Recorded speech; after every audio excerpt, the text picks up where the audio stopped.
when people feel unsafe, you as a leader need to be, creating some emotional contagion about even tempered. We're going to be okay. Let's talk about like calming down and taking a breath and thinking about what we have to do.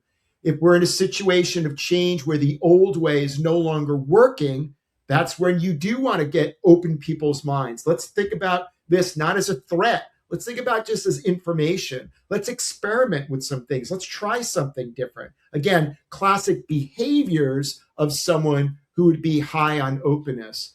And then same thing for if you have fragile coordination, maybe a merger acquisition, then leaning into highly agreeable, highly conscientious, right? So it's about trust, it's about setting expectations, and it's about being open and honest about some of the conflicts. And then, of course, if there's an opportunity for your organization, again, there might be a combination of behaviors where you're like, hey, I'm going to go out there and be visible. We're going to talk about something new. We're going to create a great vision.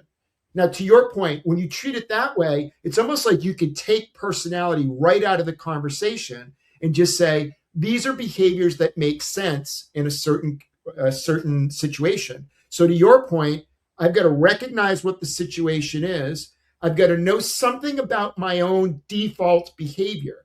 Am I naturally falling into what I need to do here? Oh, no, I'm not. This is not what in that case, I'm going to have to build those muscles. I have to focus a little bit more to make sure I'm kind of, intentionally doing something that doesn't always come naturally.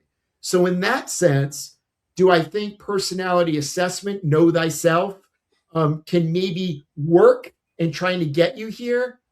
I feel like the answer is yes. Does